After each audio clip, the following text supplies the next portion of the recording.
नमस्कार दोस्तों, आपका स्वागत है हमारे YouTube चैनल पर। अगर आप हमारे YouTube चैनल पर नए हैं तो हमारे चैनल को सब्सक्राइब करना न भूलिए। आज हम बात करते हैं मणिपुर में हिस्सा भड़कने की मुख्य वजह क्या है।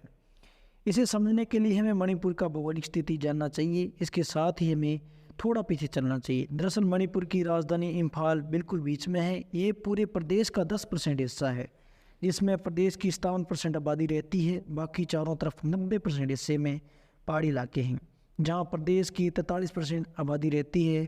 इम्फाल घाटी वाले इलाके में मैतेई समुदाय की आबादी ज़्यादा है, जहां ज़्यादातर हिंदू होते हैं। मणिपुर की कुल आबादी में इनकी हिस्सेदारी करीब 53% है। आंकड़े देखें तो सूबे के 60% विधायकों में से 40% विधायक मैतेई समुदाय के हैं। वहीं दूसरी ओर पहाड़ी इलाकों में 33 मान्यता प्राप्त जनजातियां रहती हैं। इनमें प्रमुख रूप से नंगा और कुकी जनजाति है। ये दोनों जनजातियां मुख्य रूप से ईसाई हैं। इसके अलावा मणिपुर में 8% आबादी मुस्लिम और सनमई समुदाय की है। संविधान के आर्टिकल 371 के तहत मणिपुर की पहाड़ी जनजातियों को विशेष दर्जा और सुविधाएं मिली हुई हैं, जो मैतेई समुदाय को नहीं मिलती। लैंड रिफॉर्म एक्ट की वजह से मैतेई समुदाय पहाड़ी इलाकों में ज़मीन खरीद कर बस नहीं सकता, जबकि जनजातियों पर पहाड़ी इलाकों से घाटी में आकर बसने पर कोई रोक नहीं है। इससे दोनों समुदायों में मतभेद बढ़ने लगे।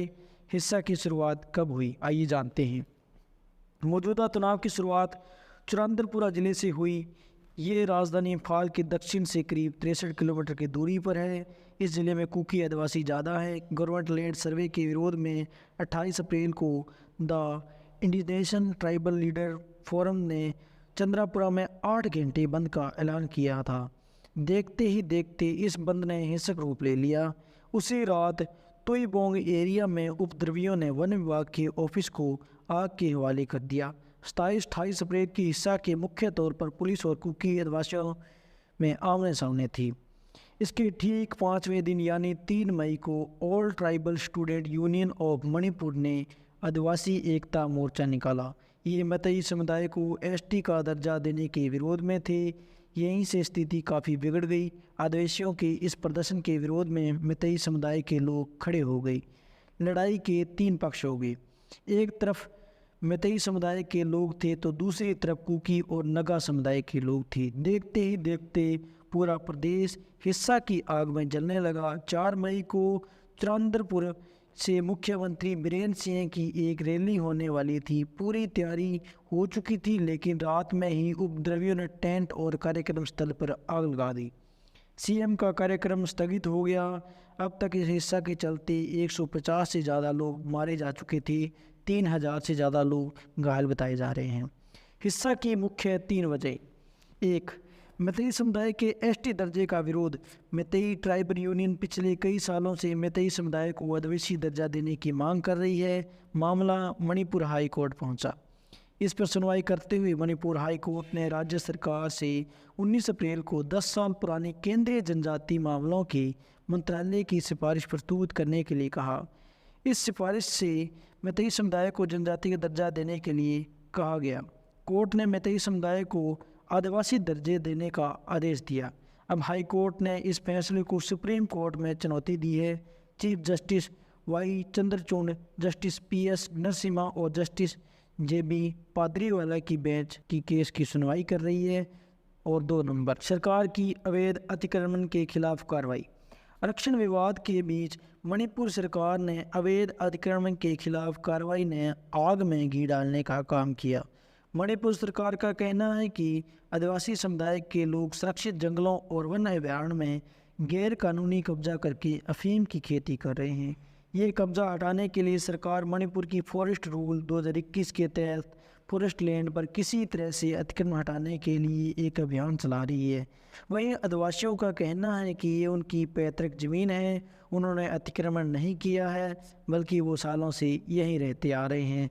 सरकार के इस अभियान को आदिवासियों ने अपनी पैतृक ज़मीन से हटाने की तरह पेश किया, जिससे एक रोष फैला। वजह नंबर 3, कुकी विरोध के संगठनों ने सरकार से हुए समझौते को तोड़ दिया। हिस्सा के बीच कुकी विद्रोह संगठनों ने भी 2008 में हुए केंद्र सरकार के साथ समझौते को तोड़ दिया।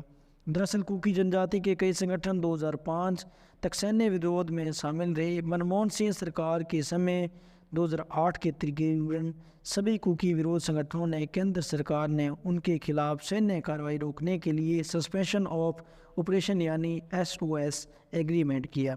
इसका मकसद राजनीतिक बातचीत को बढ़ावा देना था। तब समय पर इस समझौते का कार्यकाल बढ़ाया जा रहा था, लेकिन इसी साल 10 मार्च को मणिपुर सरकार कुकी समुदाय के 2 संगठनों के लिए इस समझौते से पीछे हट गई। ये संगठन है जोमी रेवोल्यूशनरी आर्मी और कुकी नेशनल आर्मी। ये दोनों संगठन हथियारबंद हैं। हथियारबंद इन संगठनों के लोग भी मणिपुर की हिंसा में शामिल हो गए हैं और सेना और पुलिस पर हमले करने लगे हैं। महिलाओं को नग्न कराकर घुमाने का किन पर लगा है आरोप, जानते हैं। रिपोर्ट के मुताबिक वायरल वीडियो में जिन 2 महिलाओं को नग्न करके घुमाया जा रहा है वो कुकी समुदाय की हैं।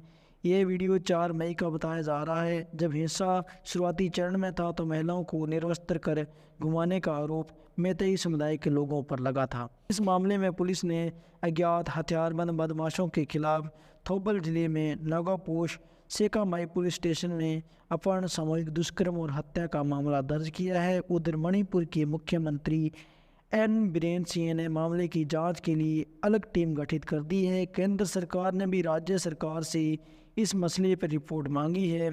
केंद्रीय महिला व बाल कल्याण मंत्री इमरत समरानी ने भी